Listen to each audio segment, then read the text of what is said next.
Welcome to the Coast Podcast. I'm Emilie, a virtual assistant agency owner who left Amazon in 2019 to build my dream. And I'm Whitney, a freelance writer and communications consultant who never felt at home in a cube farm. We didn't see many people paving their own ways like we decided to, so we created this podcast to talk to others who were brave enough to pick a different path. Creatives, entrepreneurs, people doing their careers and their lives their way.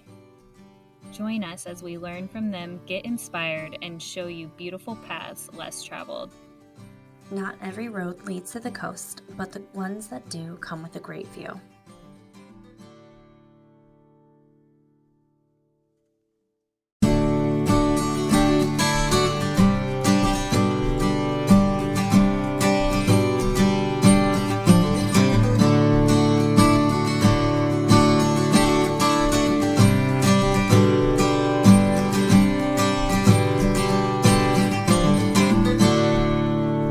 Hello and welcome back to the Coast Podcast. I am Whitney Popa and I own a communications consultancy in Edmonds, Washington. And my name's Emilie Given and I own a virtual assistant agency in Lynnwood, Washington. And today we have the pleasure of interviewing Cory Michaelis, stand-up comedian, former my high school teacher. So I'm super excited to have you on the podcast today, Cory. Thank you for being here. Thank you. And I own a bicycle. That's about all I got to my name. So happy to be here. Yeah. Yeah, we're so nice to meet you, Whitney. Hello. Hi. So I've known Mr. Michaelis for... You want to say Cory, but no, you can't because he's a teacher in the wild. wild. Yeah. You were my high school CE teacher, I believe. Sounds right. And then yeah. What's that? Culminating exhibition. It's like your senior project. No. Mm-hmm. I never would have. Like a senior project. Mm-hmm. Other things involved, but yeah, senior project mostly. What a stupid name. Sorry, but... You exhibit, it's the culmination of... That's like me looking through a exhibit. thesaurus and being like, okay, how do I say senior project differently? Well, we definitely didn't name it, neither of us. But Yeah. it was all right. It was not bad. What did you learn? Do you remember? I learned how to do gymnastics.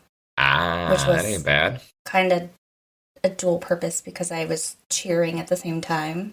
Right. Sounds like an right. episode of Made, but in high school. Yeah.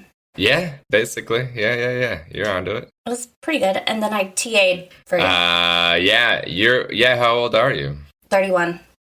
All right. So That's that means good. you are hella old. Just Super. I'm Yeah. 41. Mhm. Yeah. So, my oldest former students are like 36. So it's very even 31. Once you get past 30, I don't think people even, the age gap isn't weird. I think my husband is older than you, which is Okay. So Comical. there it is. We could be married. Oh, okay. We could be married. All right. This is great already. Anyway, you are a stand-up comedian. That's right. In the last, 13 years of doing stand-up comedy, but it overlapped with teaching for about 7 or 8-ish, teaching full-time.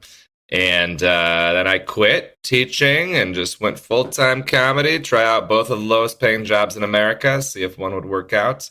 And I substitute taught in the interim for a few years. And then there was this pesky I don't know, did you guys hear about the pandemic? There was a thing. And I don't know if you heard about it. But that meant that people don't really think about this, I don't think, but... substitute teaching, for the most part, people are absent because of teacher trainings or sports or field trips, things like that. It's not typically just, sickness is probably low on the list of absences. And so, all that stuff went away. There was no live schools. So that means almost all the substitute teaching jobs went away, which means I golfed every day. So, and once you get used to that, it's hard to get up 6 a.m. to teach little ones. So Little ones. no more substitute teaching, really. Did you ever really teach little ones, or have you always been high school? Couple times when I was substitute teaching early on, because you can, And that was just what was available. But eventually I got to the point with former teachers at Cascade and then like friends at Jackson that I was able to just fill every day that I wanted with, mostly people I knew or who knew me. And elementary, they're there all day. That's not, nobody wants that. They never leave. And we talk a lot. It is always funny to be like, like they're like going to lunch. Like and they're like, oh no, you got to like walk them down and hold their hands. And I'm like, I'm not touching their hands. Out of your mind. So, yeah, I think it was not for me. High school is where it's at. They leave every 45 minutes. And I would do jokes at the beginning. I would just do this whole routine that I wrote for the first 5 minutes. And then by the end of that, and it was like connected to like taking attendance and their names and who I was. So it was like there was a point to it. But they were like at the end of 5 minutes, like, who is this? Like most subs are old senile people. So I walked in semi-young and like funny, and they were like, "We'll do whatever you want, man." And I was like, "Perfect," because I'm just going to do work while you guys watch. Can I curse? I don't know. Watch stuff on your. Oh, please. Okay. Well, they watch shit on their devices that they had, and yeah. So anyway, no, not really any more of that. Just mostly stand-up comedy now all over the country / world. Did you skip middle school? Because I was going to say, if you did, that's smart because they're stinky. Yeah, and their facial hair creeps me out, and that's just the girls. So, all right. So we... oh my God, that's triggering. Oh my seriously. Okay, 6th grade. All right, this shoot. Boy walked up to me and he said, if girls shave their legs, why don't they shave their face? And then my mom let me get my eyebrows waxed for the first time. I'm not kidding. Kenny Goodell, you're a jerk. She's like, when you're an adult or get bullied, whichever one comes first. Well, middle school kids they're a little more obnoxious. I mean, the younger you get, the more... Here's what happens. The younger the kids get, the more uptight the adults on campus are, and the parents probably too, but I didn't really interact with parents much.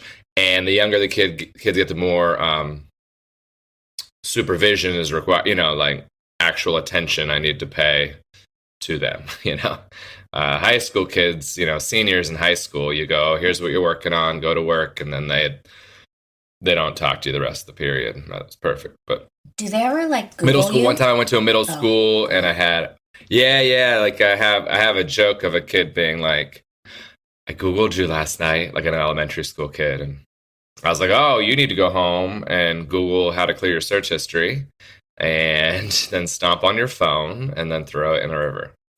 But what happened was, actually, at the end of my teaching full time, I did this thing called Truth or Drink on Cut Video. I saw that. Have you seen these? Mm-hmm. Yeah. So it's Truth or Drink is sit across the table from somebody in your life, have a stack of questions you ask each other, and if you don't want to answer the question, you have to take a shot. That's the premise. They do it with roommates. They do it with moms and moms and sons, dads and daughters. And my one that I did was an ex-girlfriend. But we were kind of like never that serious. And so we were still cool. So, and then they cut it up with like multiple couples, right? So it would be like this couple who was like angsty and annoyed with each other, being like, whatever, and taking shots and pissed at each other. And then we'd come to us and we're laughing and making sex jokes and stuff. And then the very last thing they do is they go, all right, we dare you to kiss each other on the lips. And it was like a couple that was like, no, we'll take the shot. And then a couple that like pecked. And then a gay couple, the guy was like, I don't think so. And the other one goes, why would your boyfriend be mad? And he's like, nope, he wouldn't care at all. And it was like super funny. And then like another couple that kind of like kissed. And then the last thing was just us across the table making out. And so it was dirty. There was cursing. There was making out at the end. And that went around all the students. Oh, God. That one around pretty quickly. How's Karen? I was like, oh, good. That was her name. Anyway. Still is her name, I think. I don't know. I haven't checked. There was a specific question that stands out to me on there that I'm like, oh God, that question. Yeah. Do you think about me when you masturbate was one of Yep, them. that's the one. There it was.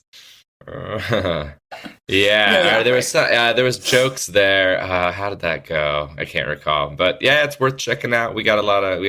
So they give you your own episode if you like. In your episode, it did pretty well. So there was our own episode. It was like We'll interview Karen the next most for the pod. viewed thing I've ever done. Yeah, bring her on, and she's right here, everybody. No, just kidding. Karen Nicole Morton. She's a real wild child. She's like a pilot now. It's crazy. Nicole's my middle name too. Oh, all right. And Bianca's. It's very like specific. Whitney Nicole. You said a last name was kind of unique. What was that? I never said anything about my last name. Yeah, You you probably read did. it as unique, but it's Yeah, you said Popa. it when you introduced yourself. You said Popa. Yeah, it's a unique last name. Oh. Say Popa. It's Romanian, and I guess it's like Smith in Romania. So Okay, unique here, not unique got in it. Romania. I knew a girl named Unique in college. She was cool. So What else? you told us. What else do you want to know? Where are you right now? You're traveling for work right now. The booming metropolis of Little Rock, Arkansas. Oh, Arkansas. Yeah. My And, husband's upset with them because they beat Gonzaga. They did beat Gonzaga. They've been talking about it since I got into town. Then they lost. So I don't know why they're. But yeah, they had played like a perfect game to beat Gonzaga. Actually, it was a bummer. So where's the best And place then you've ever been? I was just in Kansas, Okay. which won the tournament. So I was just there. Best place to go to perform. Well, I went to Dubai twice, and that was pretty amazing. Mm. The shows are amazing. I didn't do amazing on the shows, so they're not my favorite shows to perform on. But that's only a reflection of me. That's not a reflection of the people that run the thing. If they're listening, they're not. And I've been hanging out in Dubai. It's pretty cool. Amazing beaches and warm water and super. It was hot though. I was there in the middle of summer. I would My imagine. friends were like, "Why would you go in the middle of summer?" And I was like, "Wow, that's cute that you think I get to choose Yeah. where I go when I go. I imagine you I'll have to go anywhere." Little Rock. You have to edit your content for those type of things too, right? Can you not Certain be too things. crass or talk Yeah. about? Well, it just depends. So a lot of people have a misconception of Dubai and United Arab Emirates in general, and Abu Dhabi. We went there as well. It's mostly expats that live in those cities. So people from Europe, Australia, maybe a little bit of South Africa and stuff like that. So it's mostly white folks who have no Emirati blood that are at the shows. There's Emirati people, of course, in Dubai, but just not that many. And then there's a huge population of South Asian folks who do all the work, like clean the hotels and drive and stuff like that. So that's interesting. So it's actually like some of the dirty, like this guy from Ireland, Mike Rice, so funny. He was so dirty, but he just killed. They loved him. So, and then Pakistan, I thought was going to be because the booker was like, I do kind of a joke where he's like, you can talk about whatever you want. And I was like, I don't think that's accurate. But he was right. You could just say anything except religion. They're mostly predominantly Muslim in Pakistan and Karachi, which is a 25 million person city, by the way. It's wild. Karachi's enormous. But if you got 25 million people and you only need 450 to go to the shows, you can find 450 irreverent people out of the 25 million, And there's anywhere from people fully covered in Pakistan to women dressed pretty Western, to men wearing the full pajama outfit, which I can't think of the name of that outfit right now, to guys dressed in, jeans and t-shirts and stuff. So he went out, the host who was running it, and was like, Karachi, Pakistan, how the fuck are you doing tonight? And they went, I was like, oh, okay.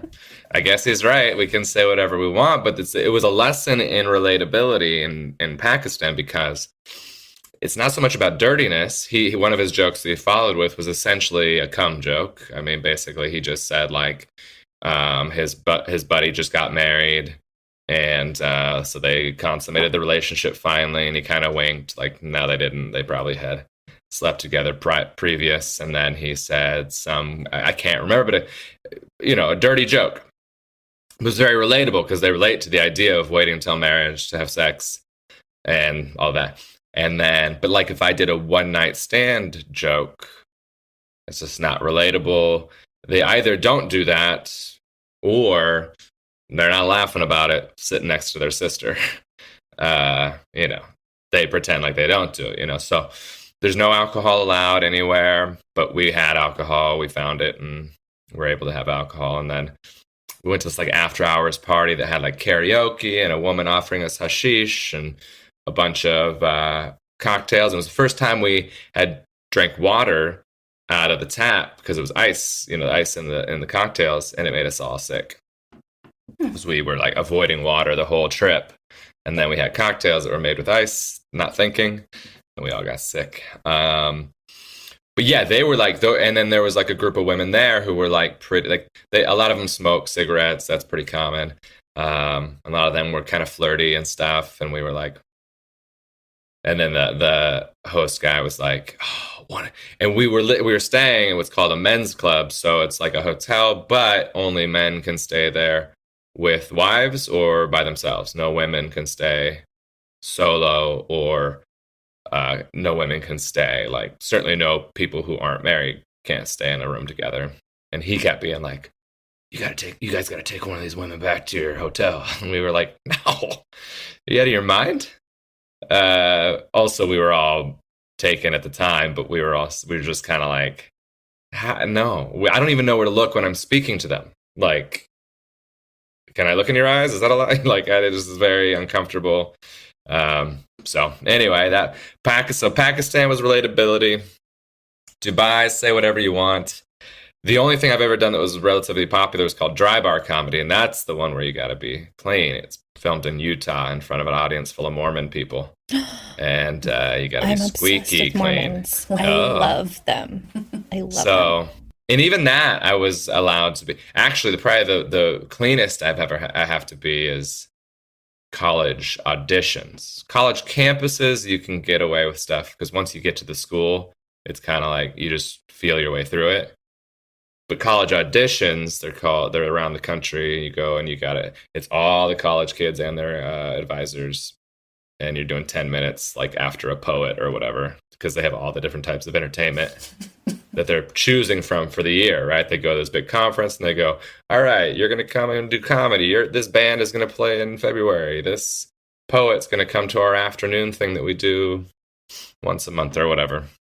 That's like prepping you to be president. Or the hard. Yeah, it's 100% like all these kids that are like the leaders of their school and pretty, generally pretty woke and things like that. So some comedy can be a little bit off-putting for them. And but yeah, the Mormon thing was interesting because it's like filmed really nicely. The full story is two Mormon brothers who are kind of scam artists, I think, started a company called vidangel.com, which sounds like porn, but it's not. It's a streaming service where all the streaming movies and TV shows are on the service. And then you can go in and you can edit out like what you don't want to see. So like if you wanted to mark that you don't want to have any jokes or any commentary about sex, you can and then watch Game of Thrones for 4 minutes or whatever's remaining. I don't know. Interesting. So that was the original idea, but they didn't have permission to have all the movies and TV shows because they were scamming a little bit. And they said, well, we misunderstood the law, which is kind of, I don't know. So Disney and ABC and everybody immediately sued them. They lost, owed Disney tens of millions of dollars, claimed bankruptcy, continued their business. And their sister company was Dry Bar Comedy. By the way, dry bar, no alcohol allowed. That's kind of the point. And then they took advantage of comedians instead. So no, but it worked out really well for me because those things got millions and millions of views and I got paid pretty well. Yeah, And yeah. that's what I want to talk about. Like, let's Oh, talk sure. about the money. You don't have to like tell us everything that you're getting paid, but like the structure of how people Sure. pay you is so like I don't even know. I would be completely overwhelmed by that. Like, you set your prices with some people, or they just tell you this is what we're paying you. How does that all? And do you have your own company that you invoice them, or they just pay you up front? Like, what is the structure for all these things? Well, it's a lot of hustles. So your first like 7, 8, 9 years, you're getting booked by other comedians for the most part, and opening at comedy clubs maybe, or doing like showcase shows, which means like multiple comics doing about the same amount of time each, at like bars and restaurants and shit. And so that, and you can go on the road like featuring usually during that first however many years, which is that middle person on a comedy show. So they do like like the middle amount of time. There's a host, a feature, and a headliner. And making a living in that feature spot, you used to be able to do in like the 80s and 90s because it paid really well. And you could do others, you just make a living. There was enough money. But that money like didn't change for like 20, 30 years. It just kind of kept staying the same for like the base, like low level. So like for a show, you can get away with paying a headliner a couple hundred and a feature like 100, 150, or maybe a few hundred for a headliner, just for like a show you run. So I used to run a show in Everett on Sunday nights. I'd pay $250 to the headliner, $150 to the feature, or something like that. And then I would make a little bit of money, and I'd pay like a guest spot, like a little short spot, $50 or whatever. And I didn't make much money on that show, but it was a Sunday night, so nobody was working normally. It was really easy to book because everybody was in town, and in Seattle, or the Seattle area, we have enough comics to fill a monthly show like that. Great show. It was really fun. Everybody loved it. Went away with pandemic and that whole thing. So ultimately now, to make it living doing stand-up, you got to be hustling. You got to work every weekend, and you have to have something other than what you're doing on stage, right? So streaming money comes in for my album every month, which is nice. And that's like, I'll just say it's like $600. And my album wasn't very popular. It's not very well known. And there are some people with 4, 5, 6 albums out, and they're more popular. And I'm like, oh, that's interesting. They're making quite a bit of money just passively, right? They don't do anything. The money just comes in. I should be doing like things where, I don't know if they do this on Spotify, but on Pandora, after you hear a song or a joke, then the person talks for a second sometimes. Hey, thanks for following me, hit thumbs up, that kind of shit. So I should be doing that, but I don't do that. They call liners. I should record them every day or every week and send them in, and I don't. So I could be making more money on that. Then I got money from that special. Every quarter they send me a small check. That's the thing I do. And then a lot of comedians produce comedy shows, right? So they put on a comedy show of their own, and they run that. So that one I did for 8 years at that restaurant in Everett was one. That shut down. So this year I risked it, and I went for it, and I moved to the theater in town. It's 800 seats, and moved it to weekend, Friday, Saturday, or one Friday or Saturday a month. And we've had 2 shows, almost sold out both, made a bunch of money, paid comics a bunch of money. Both comics were like, this is the most I've ever gotten for a gig before. Local openers, so that's like international or national touring headliners that I have close the show. Cool. And then the openers are local, and I pay them a good chunk for what they're being asked, a few hundred for the middle person and 100 plus for the 10-minute person. And I have a photographer and videographer, stuff like that. So like bunch of money, and a big risk because that's almost all Facebook ads in advance, plus a guaranteed amount of money to both, to the comedians before I've even sold a ticket. And so like this upcoming show, April 15th, Friday at the Everett Historic Theater. We're a little slow on ticket sales. It'll be still fine. Everybody's going to make money and be happy, but like I want to build something, right? So like I'm pulling out all the stops for that show in hopes that we can get 300. It's an 800 seat theater, but 300 downstairs, So if we can fill that downstairs, it'll feel full. So it'll be like, this was great again in the minds of the people who go, as opposed to like, this was a rough one, just to keep the momentum going. And so and then structure wise, it's pretty like, unless you're famous and can sell your own tickets and do what's called a door deal or a guarantee versus a door deal. Headlining the club I'm currently headlining, and when I headline, it's kind of a flat rate. They may have like a range a little bit for like someone who's performed at their club 10 times, like they're going to be like, all right, you've been here. We got to bump you out a little bit. But for me, it's like the low end, which for like headlining a weekend comedy club, like the minimum is like 1,000. And so there's a lot of that for me. As you get more popular and can sell tickets, they'll do a guarantee versus the door. So they'll go like, hey, we're guaranteeing you 5,000 versus 80% of the door.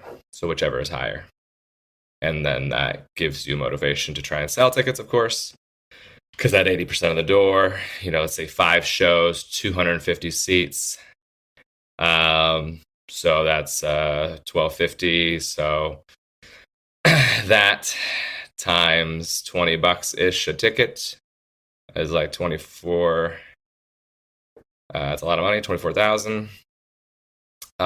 Minus expenses, 80% of the door for that would be, if you sold out every show, that'd be up in that 10, 15 grand range, right? And that's way more than 5. So. But that's someone who can sell tickets, which is hard to do. But I've learned how to do Facebook ads pretty well with my videos from Dry Bar. So me and my buddy have done a bunch of the things where we just rent out a space somewhere and then do our own show. We don't have to have the middleman anymore of the club.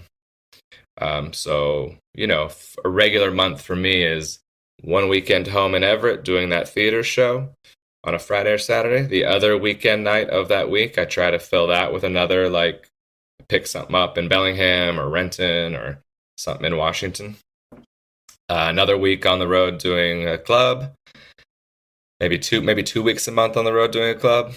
And then the other week, just, it depends on the month, went to spring training. It allows me a lot of freedom. Go to spring training in March in Arizona and just hang out for a week with my family. May, I'll go Memorial Day weekend with my family. My birthday's in June, so I'll probably take that weekend off maybe. And then I'm doing 2 cruises this year. And those pay really well. But they're kind of nerve-wracking. They're my first 2 ever, so I'm like nervous. Because you got to be clean on those. Maybe. They're kind of weird. Just depends, Yeah, you got to be clean on one, and you have to have a lot of material, and you can't overlap material because it's all the same people on the ship coming to see you, maybe. So you can't, and it's multiple shows a week. It's a show every night, I think. Anyway, it's an interesting format that I'm anxious about. But you get a cruise for free, right? Hopefully. Yeah, but you're really restricted too on behavior. Like you can't hang out by the pool shirtless, and you can't drink too. What? Well, I think one of the rules is like cover you your nipples. Is it a Mormon cruise? No, I mean for the the performers need not fraternize, right? Hang out with people who are guests on the cruise. You can't get too close to even hanging out with the staff. Like drinking and hanging out and partying. You can't. No below deck stuff. No blowing at all. Oh, No. Below deck. It sounds like below dick. Yeah.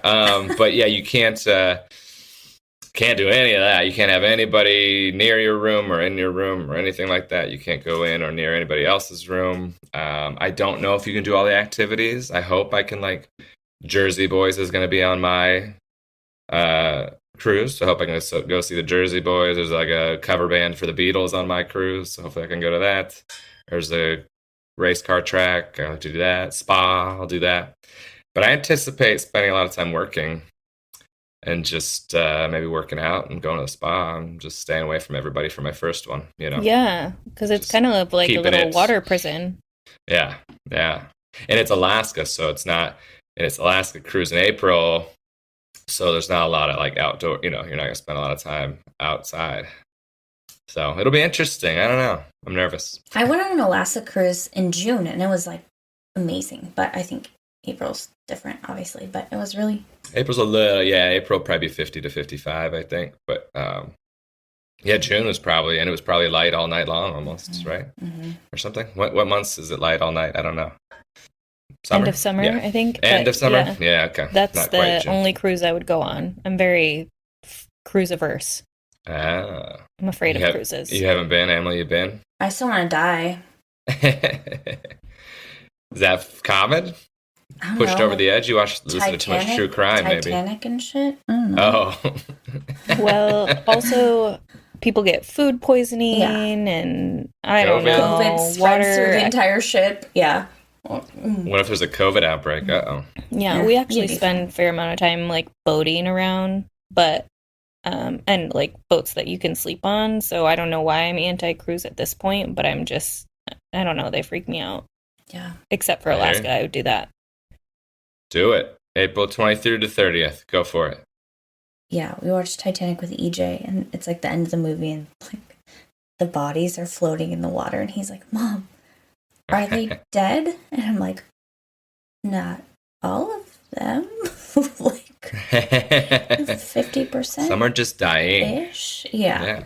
No, that's a mature movie for him. Yeah. Well, he just got sucked. I was watching laundry, and he's like, "What is this? This looks great." There. I'm like, "Okay, whatever." Anyway, I wanted to talk to you about how I texted Whitney this morning, and I said, he brings up social justice in his content, and I very much appreciate that. And you do it in this way, and you probably do it on purpose, right? Like in this way that's like, yeah.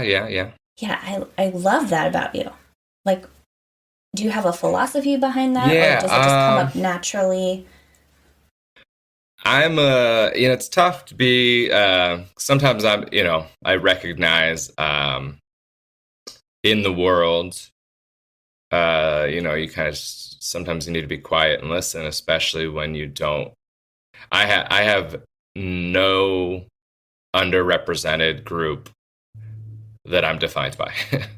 I'm a straight white guy that grew up middle to upper class in a suburb of a very liberal city.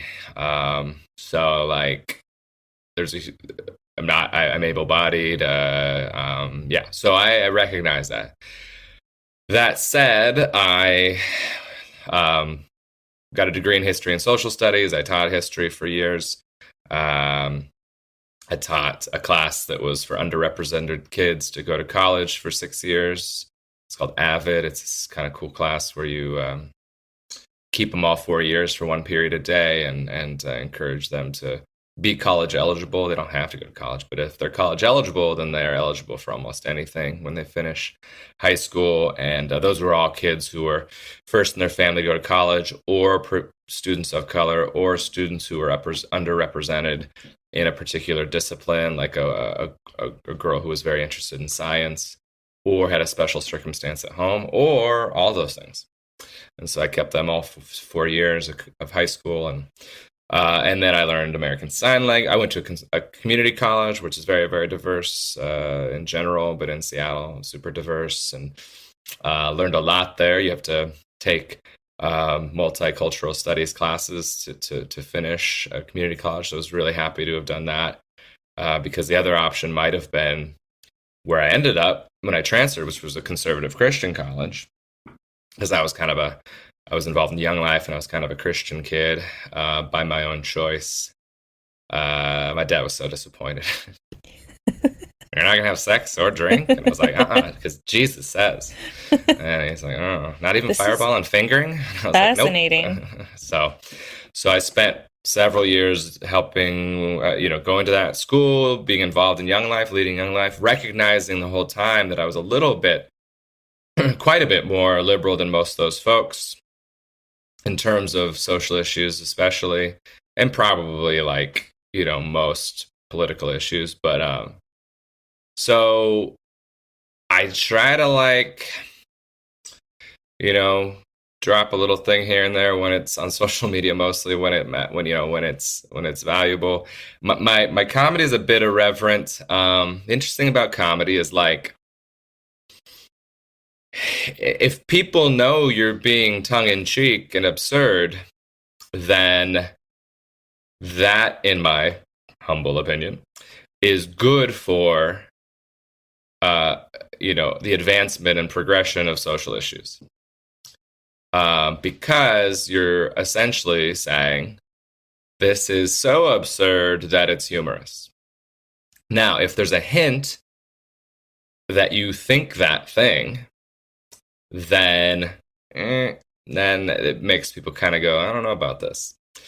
One of the problems we're running into a little bit in comedy is that people are not recognizing that absurd angle and that tongue-in-cheek wink to the camera angle.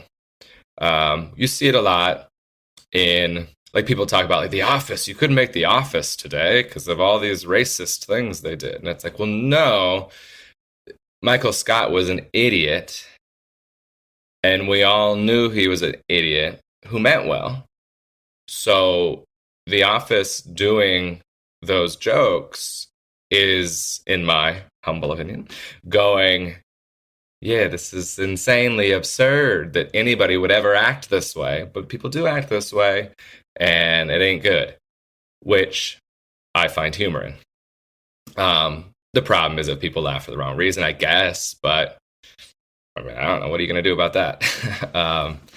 So I mean, I'm thinking of a joke I made off the cuff last night that was, I'm like, I won't even do it because I just, too anxious about it. But so there's these like two competing things, right? Like serious versus comedy. And most of the time what I do is just, I make jokes about things and tease people who I think are acting really wrongly when it comes to social issues or maybe even political issues or acting silly. I've seen you do that on Facebook, and I just laugh. I just laugh. I'm you have to be funny.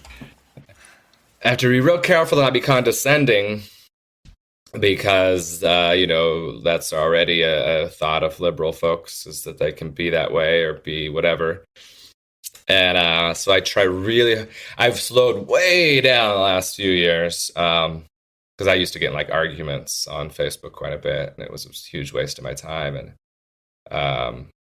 but I always felt, I don't know. I felt like I didn't. I mean, I would get feedback from friends, like, because stuff pops in your feed or whatever, who would be like, "Oh man, you're just so measured and like polite with these folks," and I'm like, well, I'm over here going, I think they hate me because I'm sure they read it as condescending. And he's one particular person would always, and he's like, no, I don't know, man. I would just tell him to fuck off. So it's pretty good that you at least engage. And but that's the teacher in me. That's the history teacher in me. And I guess I worry that I'm being condescending because actually, sometimes I know that I am. Like, I mean, I know I'm on the other end of the keyboard going, God, you're an idiot.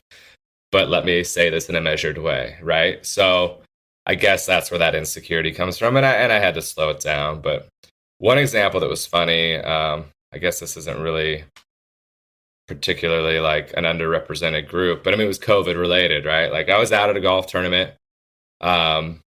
While I was out at a golf tournament, I think what happened was the FDA gave the official approval for the shots while I was out there. And I made the joke / quip, oh, what an exciting day for all the people who said they aren't going to do this because it's not even FDA approved yet. And I was like, well, how great. Now it is. Can't wait to see you guys in line tomorrow. This is going to be awesome. So obviously I'm being sarcastic because I know anybody who gave that reason was full of shit. They weren't going to immediately do it as soon as the FDA said it was okay. That was just one of the things on their list of like, yeah, you're doing this and it's not even FDA approved. I wouldn't do it. Now, was I straw manning a little bit because not really that many people made that like specific argument? Yeah, but I was just having fun. And it just like went crazy and blew up. And then like someone who's probably about your age, Emilie from Cascade, was very vocal in the comments, and he don't know wanted who that to is, but I go saw after that. me. Oh, I think I know who you're talking. Anyway, I won't. Yeah, we don't need to name that person, and they are great, and we ended up in the end we kind of like no, but I wouldn't be shocked if that person did that. I'm trying to think of last name, that fellow's last name. Anyway, and then one guy who's really great. We had an argument about 3 years ago, and no, it was 20. Oh, so one of the things I did was, so when Hillary and Donald Trump were running against each other, there was a lot of talk of like the humans, right? Like Hillary as a human versus Donald Trump as a human, and their personalities, their ethics, their morals, their actions over the years, and that's all fine and good. I think that should be considered when you're electing someone to the presidency. However, I mean, their platforms are kind of important too, right? Like, regardless of if they're terrible people or acted terribly or acted wonderfully, whatever. To me, the platform. So what I literally did was read both the Democratic National Convention and Republican National Convention's platforms, and then I created like this infographic that was like, "Hey, here's the stuff I disagree with in the platform." And my very first time I did it, I only did Republican National Convention's platform because that was the one that I had most of the disagreements with, and that was sort of my point. Was like, here's why I'm not voting for Donald Trump, or probably very many Republicans at the federal level, because this is their platform. And I was actually pretty shocked at how archaic I found it. Things like just, it is 2016, a lot of sort of anti-trans stuff, but they wouldn't even mention transgender. The word was not in the entire document.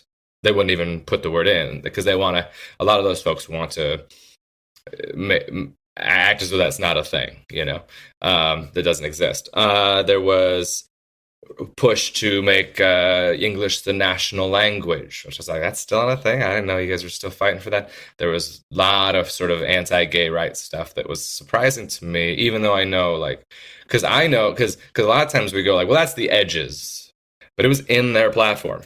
And what happened was I quoted, and I was a real teacher about it. I quoted and I did a little bit of paraphrasing, and I put every page number.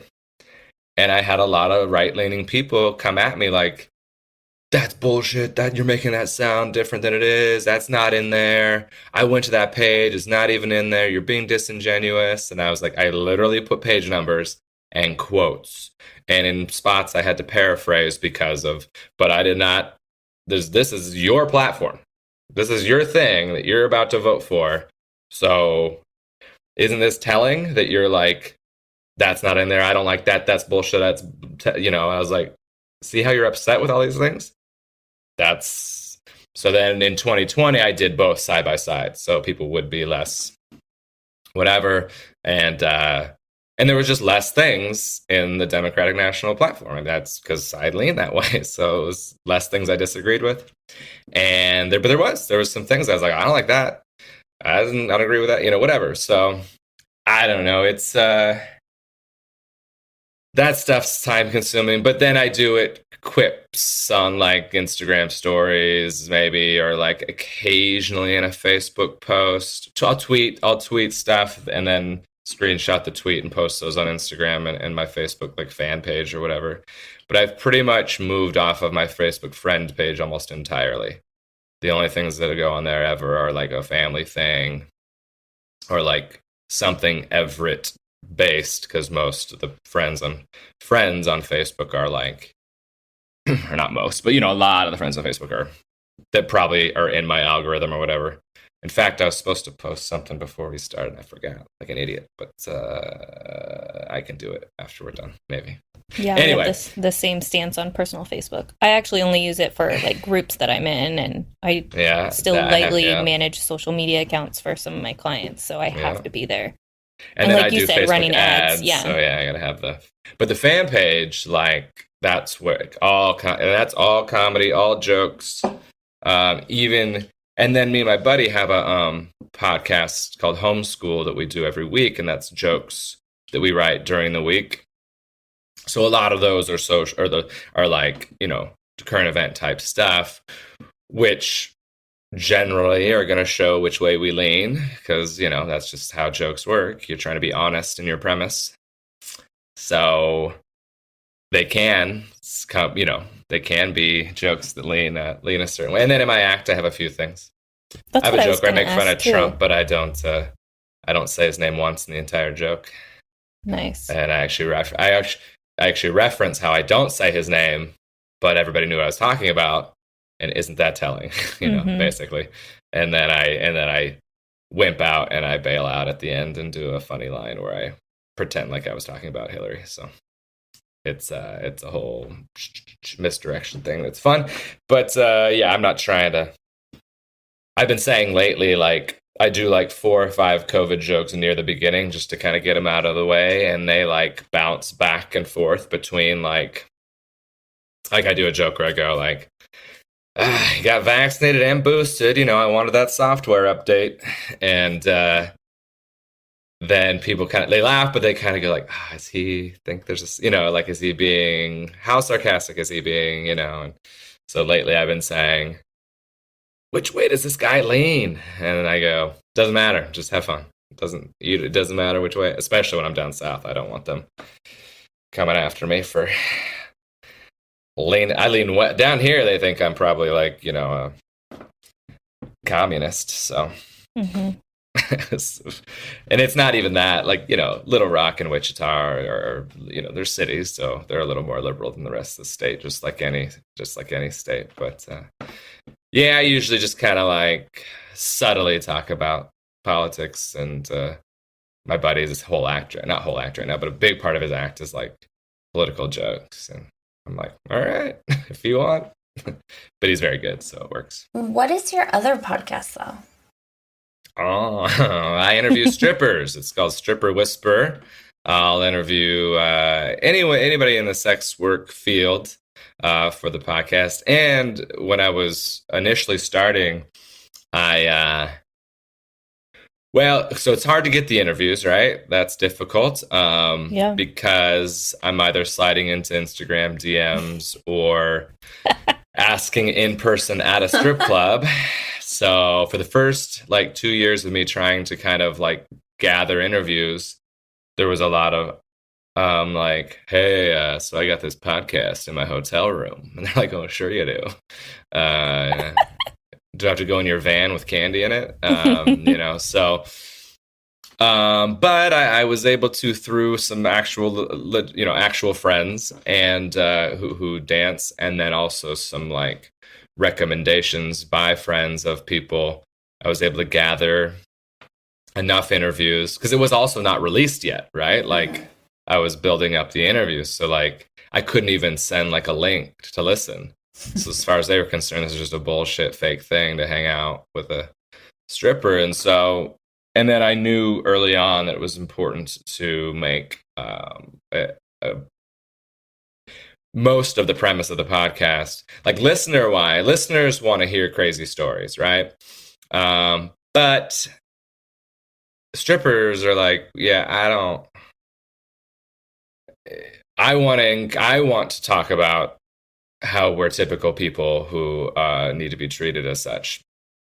So I needed to lean into that, but still try and get the crazy stories, right? Right. Because a lot of them are willing to talk about those, and they want to laugh about them and roll their eyes and all that kind of stuff. And it informs, because the tagline is like what it's like to dance in the clubs or to be a stripper, what your life's like outside the club, and how we can all be better customers in your space.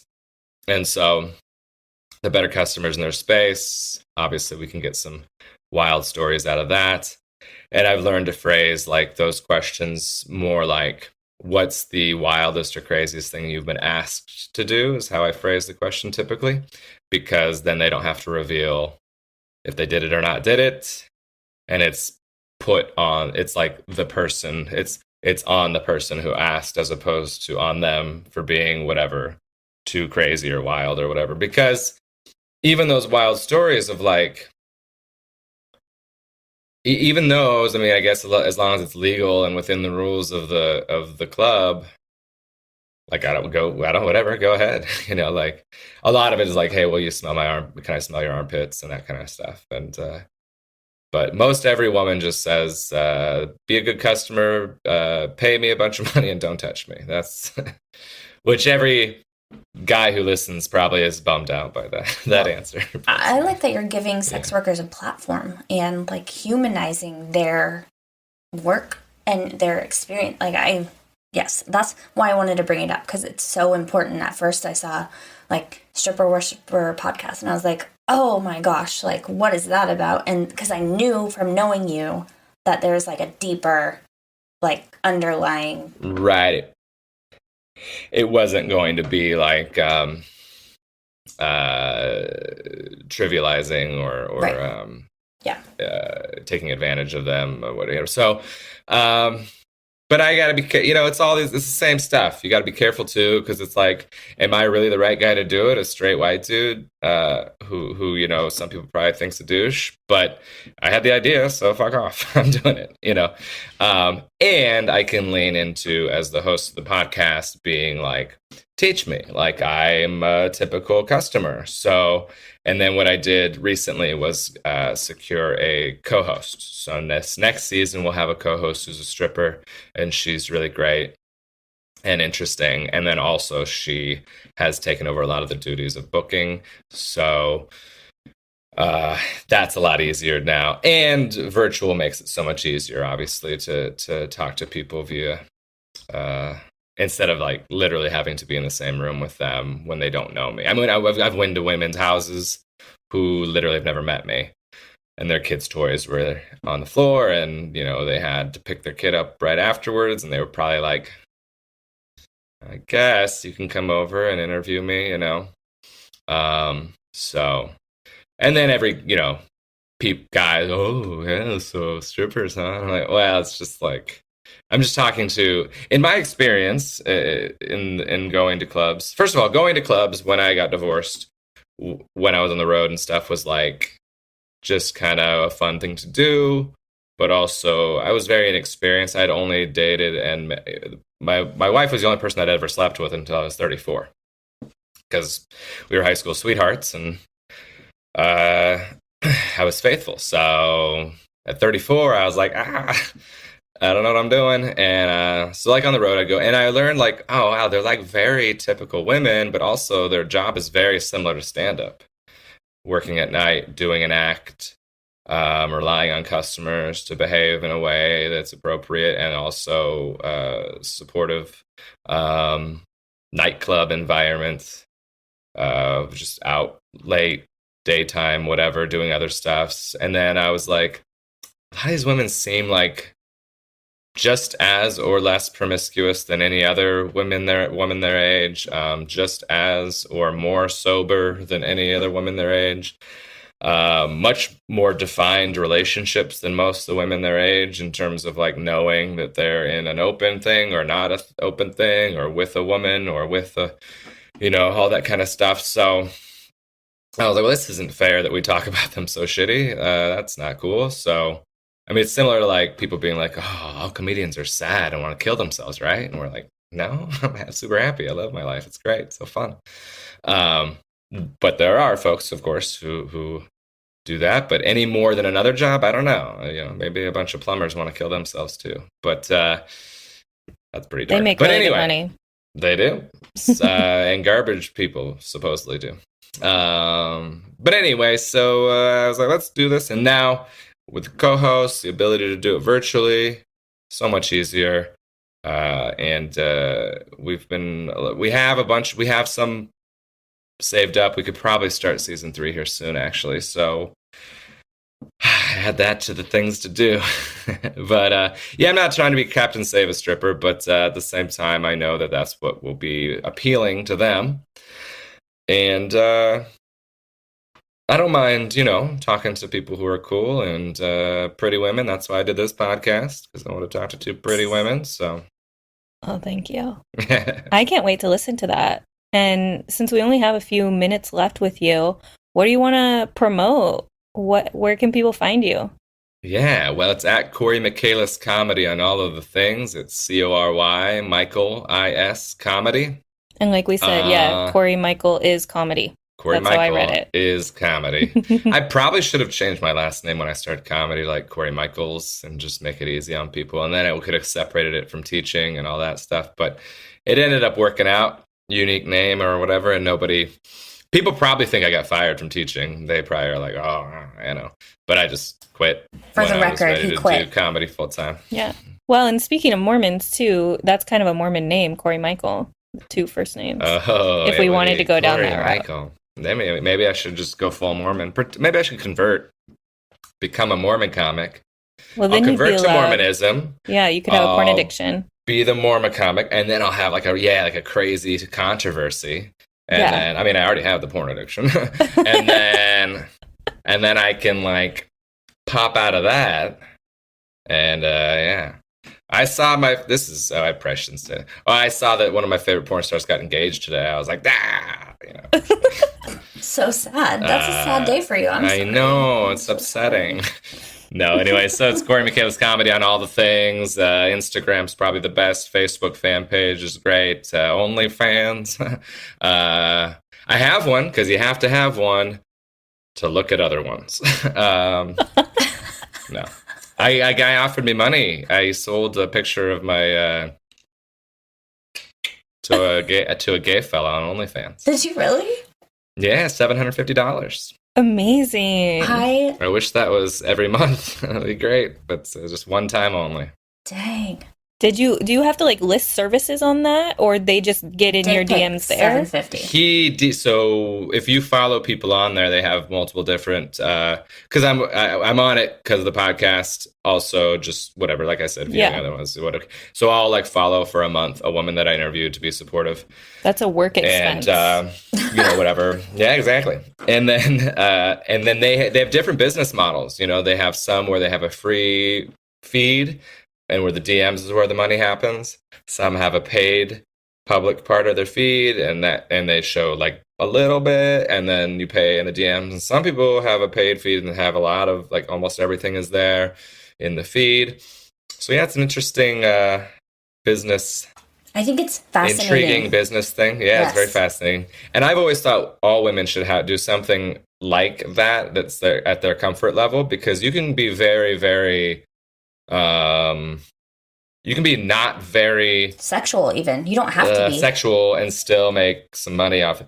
But what I consistently hear is it's just it's like anything, it just takes a ton of work for not that much return necessarily. Like this particular thing, the guy just follows me on other things and knows my comedy, and I don't even know how he found me. I don't know. And probably I made a joke about being on there, and he DM'd me and said, dick pic, how much? And I just ignored it for a while. And then he went $125, and I ignored it. And he went $250, and I ignored it.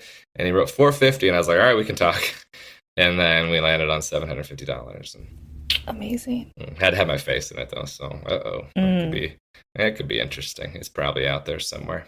Scottie Pippen's ex-wife says that she's made hella cash on OnlyFans, and she has never shown her boobs.